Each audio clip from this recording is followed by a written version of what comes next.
Hello friends, पंच तत्व योग में आज आप इस वीडियो में आपके लिए ध्यान बिंदु उपनिषद है। इसे मैंने 2 पार्ट में रिकॉर्ड किया है।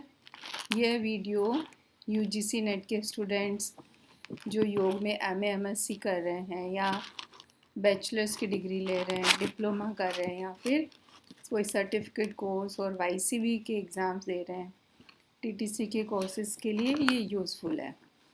और इस वीडियो को लाइक शेयर और सब्सक्राइब अवश्य करें ताकि ज़्यादा से ज़्यादा स्टूडेंट्स को इसका लाभ मिल सके।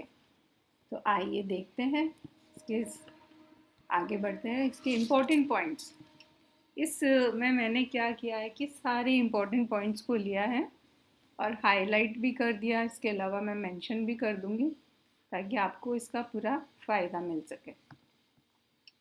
इम्पोर्टेंट पॉइंट्स हैं ये ध्यान बिंदु उपनिषद जो है कृष्ण यजुर्वेद परंपरा से लिया गया है और ब्रह्म ध्यान योग से शुभारंभ किया गया है। टोटल मंत्र है 106। षडांग योग, आसन चतुष्टय, 4 चक्र की और 10 मुख्य नाड़ियों की चर्चा है, 10 प्राण की, 3 बंद की और 2 मुद्रा की भी चर्चा है। और ध्यान योग का महत्व और नेचर ऑफ प्रणव और प्रणव मेडिटेशन करने की टेक्निक और नादानुसंधान द्वारा आत्मदर्शन, ये सारे पॉइंट्स इस ध्यान बिंदु के अंदर मेंशन किए गए हैं। आगे बढ़ते हैं। सबसे पहले ध्यान का महत्व जो पहले मंत्र के अंदर बताया है, यदि शैलशम पापम विस्तीर्णं बहुयोजनं भिद्यते ध्यानयोगेन नान्यो भेदः कदाचन। यदि पर्वत की तरह अनेक जन्मों के संचित अनेक योजन व्यापकत्व लिए पास हो, यानी कि आपके पिछले जन्मों के खूब सारे पाप हो, तो भी ध्यान योग साधना द्वारा उनको नष्ट किया जाना संभव है, अन्य किसी साधन से संभव नहीं है। ये बात पतंजलि योग सूत्र के अंदर भी कही गई साधन पाद में। ध्यान है या तद्व्रत है, जब वहाँ पे क्रिया योग की और प्रतिप्रसव की बात की जाती है तब कहते हैं पतंजलि जी कि ध्यान योग के द्वारा भी इनका नाश किया जा सकता है। नव परम पद का वर्णन। बीजाक्षरं परम बिंदुं नादो तस्योपरि स्थितम् सशब्दं चाक्षरे क्षिणे नेह शब्दं परम पदम। बीजाक्षर जो ओमकार से परे बिंदु स्थित है, उसके ऊपर नाद विद्यमान है, जिसमें मनोहर शब्द ध्वनि सुनाई पड़ती है। उस नाद ध्वनि के अक्षर में विलय हो जाने पर जो शब्द विहीन स्थिति होती है, यानी शून्य वाली अवस्था जिसको हम कहते हैं, वही परमपद के नाम से जानी गई है। अनाहतं तु यच्छब्दं तस्य शब्दस्य यत्परं तत्परं विन्दति यस्तु स योगी छिन्नन् संशयः। उस अनाहत शब्द में एक गर्जना की तरह प्रकृति का आदि शब्द का जो परम कारण तत्व है, उससे भी परे परम कारण निर्विशेष ब्रह्म स्वरूप को जो योगी प्राप्त कर लेता है, उसके सब संशय नष्ट हो जाते हैं, यानी जो भी डाउट है, डुअलिटी जो है वो नष्ट हो जाती है और वो उसको प्राप्त कर लेता है, ब्रह्म को प्राप्त कर लेता है।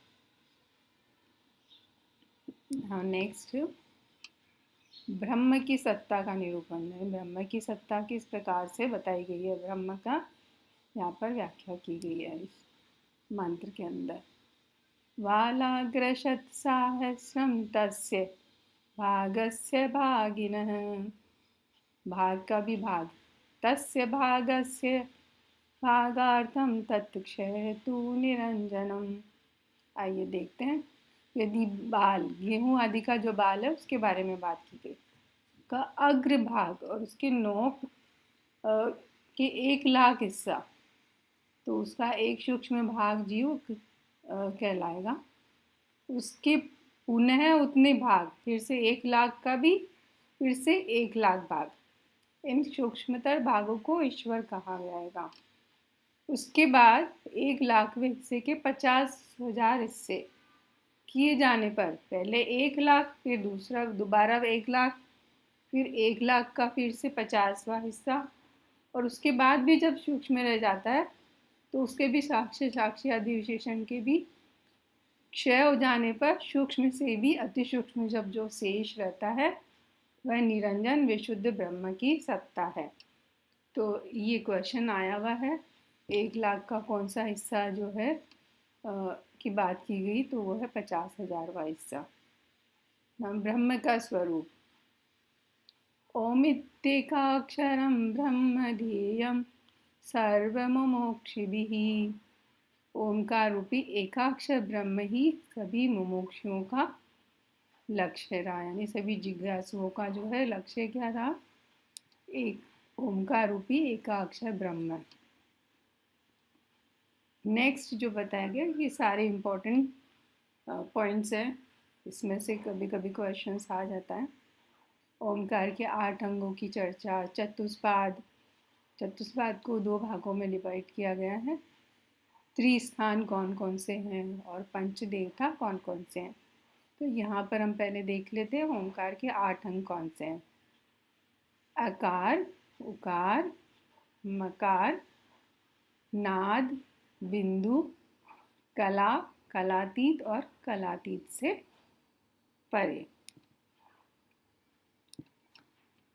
नेक्स्ट चतुष्पाद, व्यष्टिपरक और समष्टिपरक। चतुष्पाद को 2 भागों में डिवाइड करके बताया कि व्यष्टिपरक में क्या आएगा और समष्टिपरक में क्या आएगा। ये भी एग्जाम के पॉइंट ऑफ व्यू से इम्पॉर्टेंट है। विश्व, तेजस, प्राज्ञ और तुरीय, ये 4 पाद बताए गए हैं व्यष्टिपरक में। और फिर समष्टिपरक के 4 पाद हैं, विराट, सूत्र, बीज और तूर्य। त्रिस्थान, त्रिनेत्र, 3 अवस्थाएं, जागृत अवस्था, स्वप्न अवस्था और सुषुप्ति अवस्था। और 3 शरीर जो कि स्थूल शरीर, सूक्ष्म शरीर और कारण शरीर। शक्ति, ज्ञान शक्ति, इच्छा शक्ति, क्रिया शक्ति। काल, 3 काल, भूतकाल, वर्तमान और भविष्य काल। 5 देवता के बारे में, ब्रह्म, विष्णु, रुद्र, ईश्वर और सदाशिव, ये 5 देवता हो गए। नव प्रणव के अंशों का विभाजन। प्रणव के अंश को 3 भागों में बांटा गया, इसमें अकार, उकार और मकार। तो इनमें जो है अंशों का विभाजन करके बताया गया कि इसमें किसका लय होता है और ये कौन से गुण से या वर्ण से युक्त है। तो हम देखते हैं। पृथिव्यग्निश्च ऋग्देवो भूरित्येव पितामह, अकारे तु लयं प्राप्ते प्रथमे प्रणवांशके, यानी प्रथम जो अंश है उसके लिखा आकार में जो है पृथ्वी, अग्नि, ऋग्देव, भू तथा पितामह ब्रह्म का लय होता है। और यहाँ पर जो वर्ण बताया गया आकार का, पीत वर्ण है, शाद्र रजोगुण उदीरित है, आकार में पीत वर्ण और रजोगुण से युक्त है। बहुत आसान भी है इसे याद करना, कोई कठिन नहीं है।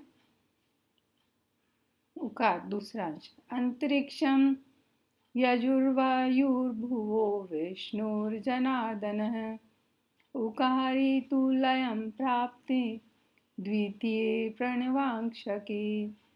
उकार में अंतरिक्ष, यजुर्वेद, वायु, भुव तथा जनार्दन विष्णु का लय होता है। उकार है सात्विक है शुक्लो, उकार में श्वेत वर्ण सात्विक गुण वाला होता है।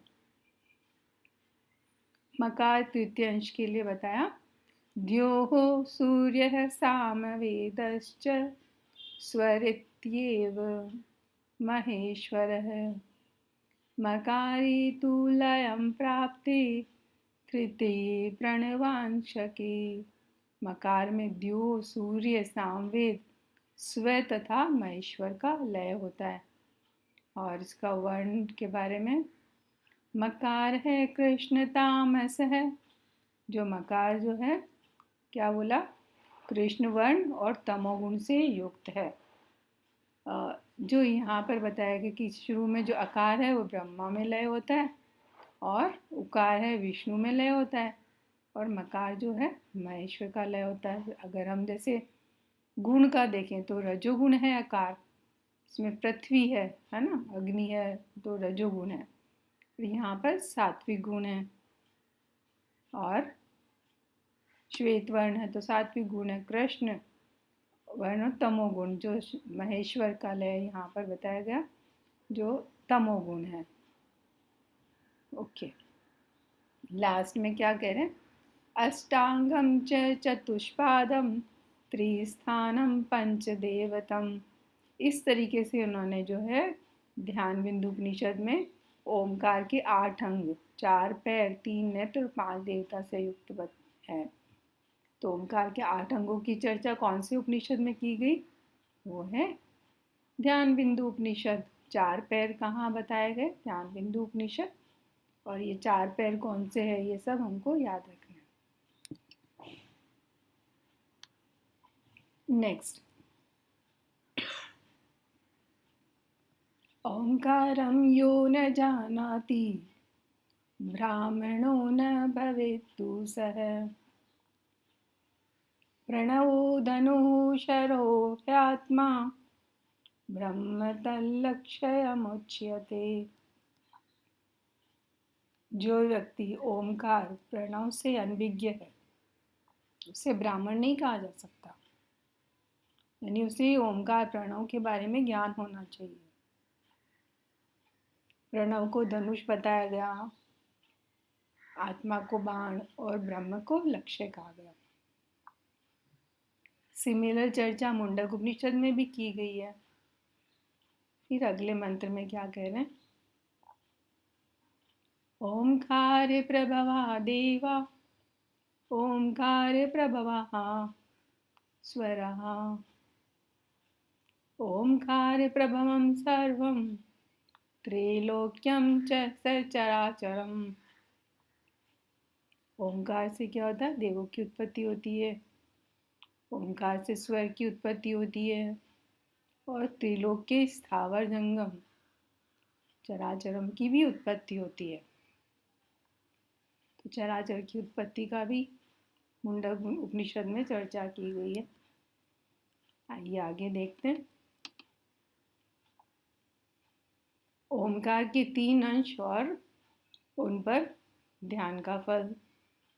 ओमकार के जो अकार, उकार, मकार 3 अंश, यहाँ पर बताया गया, ह्रस्वो दहति पापानि दीर्घ संपदो व्ययः अर्धमात्रा समायुक्तः प्रणवो मोक्षदायकः। ओम का जो ह्रस्व अंश है उससे क्या होता है, उस पर अगर ध्यान किया जाता है तो उसका फल है पापों का दहन, पापों का दहन करता है। और दीर्घ अंश का फल है अमृत स्वरूप अक्षय संपदा को प्रदान करता है। और अर्धमात्रा से युक्त प्रणव मोक्षदायक है, ये फल है। प्रणव ध्यान की विधि, हत पद्म कर्णिका मध्य स्थिर दीप्निभाकृतम् अंगुष्ठमात्रमचलं ध्यायेदोंकारमीश्वरम्। हृदय कमल की कर्णिका के मध्य स्थिर ज्योतिशिखा के समान अंगुष्ठ मात्र आकार के नित्य ओंकार रूप परमात्मा का ध्यान करें। अंगुष्ठ मात्र की चर्चा कौन कौन से उपनिषद में की गई है, और भी उपनिषद में बताया गया है, तो इसको हमें याद रखना। अगले मंत्र में, ईडया वायुमापूर्य पूर्योत्तमं सुप्तोदरस्थितं ओंकारदेहमध्यस्थं ध्यायेज्ज्वालविनिवृतम्। ईड़ा बाई नासिका यानी लेफ्ट नोस्ट्रिल में से इनहेल करना, वायु को भरकर उदर में स्थापित करना यानी कुंभक करना है, होल्ड करना है। और देह के बीच में ज्योतिर्मय ओमकार का ध्यान करें। जो ओमकार का ध्यान यहाँ पर अंगुष्ठ मात आकार के ओमकार का ध्यान करने के लिए कहा गया। और अब प्राणायाम के देवता, जब प्राणायाम कर रहे तो उस वक्त कौन से देवता का ध्यान करना है, तो ये इस मंत्र में बताया गया 21 मंत्र में। ब्रह्मपूरक इत्युक्तो विष्णु कुंभकः उच्यते। ब्रह्मपूरक, ये ब्रह्मपूरक, विष्णु कुंभक, कुंभक में विष्णु का ध्यान ना। रेचो रुद्र इति प्रोक्तः प्राणायामस्य देवताः। रेचक में रुद्र बताया गया और ये सब क्या है, प्राणायाम के देवता बताए गए।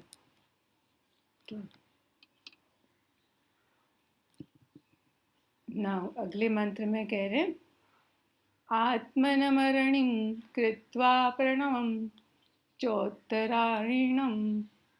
अंतकरण और प्रणवाक्षर को नीचे और ऊपर की अरणी रूप, अंतकरण और प्रणवाक्षर को नीचे और ऊपर की अरणी रूप बनाकर मंथन रूप ध्यान के अभ्यास से अग्नि की भांति व्याप्त गूढ़ तत्व परमात्मा का साक्षात्कार करें। फिर अगले मंत्र में कह रहे हैं ओंकार ध्वनि नादेन वायोः संहरणान्तिकं यावद्बलं समाद्यतात् सम्यग्नादलयावधि। प्रणव ध्वनि का नाद सहित रेचक वायु के विलय हो जाने तक यानी आफ्टर एक्सिलेशन अपनी सामर्थ्यानुसार तब तक ध्यान करे तब तक नाद का भली प्रकार लय नहीं हो जाता, यानी पूरी तरह से वो मर्ज नहीं हो जाता, तब तक ध्यान करना है। गमागमस्तम गमनादिशून्यम ओंकारमेकं रविकोटिदीप्तिं पश्यन्ति ये सर्वजनान्तरस्थं हंसात्मकं ते विरजा भवन्ति। गमन और आगमन में विद्यमान तथा गमनादि से रहित करोड़ों सूर्य की प्रभा के समान सभी मनुष्यों के अंतःकरण में विराजमान हंसात्मक प्रणव का जो दर्शन करते हैं वो कृत्य हो जाते हैं। तो हंसात्मक प्रणव की कहाँ चर्चा की गई है, करोड़ों सूर्य की प्रभा के समान कहाँ बताया गया, ये सब हमको याद रखना है। तो ये ध्यान बिंदु उपनिषद का जो पार्ट 1 है वो यहाँ तक ही कंप्लीट किया है मैंने, और बाकी का जो बचा हुआ भाग है ध्यान बिंदु उपनिषद का वो पार्ट 2 में, और वो जल्दी ही मैं अपलोड कर दूँगी। इस वीडियो को देखने के लिए आपका बहुत बहुत धन्यवाद, और सबको इसे शेयर अवश्य करिए ताकि उन्हें भी लाभ मिल सके। धन्यवाद।